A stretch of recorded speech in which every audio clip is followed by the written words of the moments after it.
दोस्तों, आज हम एक मूवीज के बारे में बात करने वाले हैं जो सच्ची घटनाओं पर आधारित है, जिसका नाम शेरशाह है। तो चलो जानते हैं फिल्म शेरशाह के पीछे की सच्ची कहानी। सिद्धार्थ मल्होत्रा अभिनीत फिल्म शेरशाह रिलीज हो गई है। फिल्म शेरशाह एक सच्ची कहानी पर आधारित है, जबकि कहानी कारगिल युद्ध के नायक कैप्टन विक्रम बत्रा की बायोपिक है। विक्रम बत्रा एक ऐसा नाम था जो पाकिस्तान में छुपे दुश्मनों को भी हिला देने के लिए जाना जाता था। विक्रम बत्रा की निडरता और साहस से दुश्मन सेना ने उन्हें पहचान लिया और उन्होंने उन्हें कोड नाम शेरशाह दे दिया। शेरशाह कौन थे? अंग्रेजी में शेरशाह शब्द का अर्थ शेरों का राजा होता है। फिल्म में दर्शकों को सिद्धार्थ मल्होत्रा के अलावा कैप्टन विक्रम मल्होत्रा भी नजर आएंगे। उनकी जीवंत आवाज पूरे पहाड़ों में सुनाई देती है।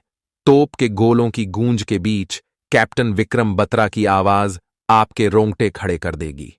कैप्टन विक्रम बत्रा ने 7 जुलाई 1999 की घातक लड़ाई के दौरान अपने प्राणों का बलिदान दिया। उनकी बहादुरी के परिणाम स्वरूप कैप्टन बत्रा को परमवीर चक्र मिला। लेकिन शेरशाह की सच्ची कहानी और उसके साहस को कभी भी किसी स्क्रिप्ट में व्यक्त नहीं किया जा सकता है। विक्रम बत्रा की सेना में यात्रा। भारतीय सैन्य अकादमी में अपने समय के दौरान विक्रम बत्रा ने 1986 में देहरादून में अपनी यात्रा शुरू की। मानेकशॉ बटालियन उनकी इकाई थी। 19 महीने बाद उनकी कड़ी मेहनत रंग लाई।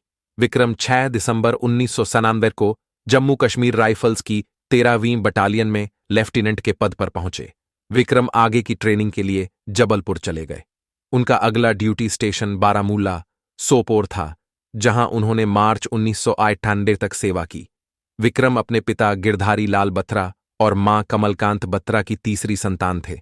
कैप्टन विक्रम बत्रा ने बचपन से ही संकेत दे दिए थे कि उनका जन्म एक उद्देश्य के लिए हुआ है। अपनी युवावस्था में उन्होंने खेलों में उत्कृष्ट प्रदर्शन किया और बाद में कराटे में ग्रीन बेल्ट हासिल की। कॉलेज में पढ़ाई के दौरान एयर विंग में उनकी सेवा राष्ट्रीय कैडेट कोर का हिस्सा थी। कथित तौर पर कैप्टन बत्रा ने खुद को मारने से पहले अपने आखिरी शब्द कहे थे, जय माता दी। 9 सितंबर 1974 हिमाचल प्रदेश के कांगड़ा जिले के लिए एक शुभ दिन था, क्योंकि उस दिन कैप्टन विक्रम बत्रा का जन्म हुआ था।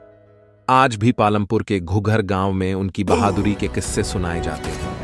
कारगिल के 5 महत्वपूर्ण बिंदुओं के कमांडर के रूप में कैप्टन बत्रा ने युद्ध में महत्वपूर्ण भूमिका निभाई। असल जिंदगी में विक्रम बत्रा कैसे थे? बत्रा एक जोशीले योद्धा थे जो इतने साहसी थे कि उन्होंने गोली लगने के बाद भी अपने साथियों को बचाया। सेनाध्यक्ष वेद प्रकाश मलिक के अनुसार यदि विक्रम बत्रा शहीद नहीं हुए होते तो उन्होंने भारतीय सेना का नेतृत्व किया होता। दुर्भाग्य से वह महज 24 साल की उम्र में शहीद हो गए, लेकिन जाने से पहले वह अपने पीछे यादों का सागर छोड़ गए। हर हिंदुस्तानी एक मजबूत भावना महसूस करता है और उसे बार बार महसूस करता है। 19 जून 1999 को कैप्टन विक्रम बत्रा ने एक सेना का नेतृत्व किया और पाकिस्तानी घुसपैठियों को .53140 से भागने पर मजबूर कर दिया।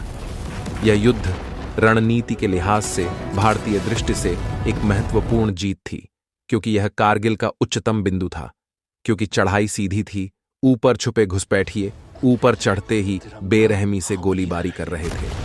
हालांकि गोलियों की बौछार भी कैप्टन बत्रा को रोकने के लिए पर्याप्त नहीं थी। जैसे जैसे उन्होंने अपनी यात्रा जारी रखी, वे समुद्र तल से 17,000 फीट की ऊंचाई पर .4875 पर पहुंच गए। कैप्टन बत्रा को हर जीत के बाद कोडवर्ड में ये दिल मांगे मोर कहने की आदत थी। अनगिनत कहानियां कैप्टन बत्रा के साहस को दर्शाती हैं। 7 जुलाई के दुखद दिन पर कॉमरेड नवीन कैप्टन बत्रा के साथ थे।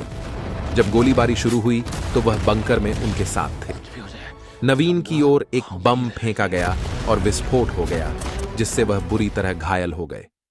गंभीर चोट के कारण कप्तान ने उन्हें तुरंत हटा दिया। कैप्टन बत्रा ने उनकी जान बचाई, लेकिन आधे घंटे बाद ही दूसरे अधिकारी को बचाने के लिए कैप्टन ने अपनी जान दे दी। शेरशाह द्वारा दिन के अंत में साहसिक शब्द नवीन बताते हैं कि दुश्मन की सेना भी उनसे डरती थी। कारगिल के लिए रवाना होने से एक दिन पहले विक्रम बत्रा ने कहा, या तो मैं लहराते तिरंगे के पीछे चलूंगा या तिरंगे में लिपट कर आऊंगा, लेकिन मैं आऊंगा।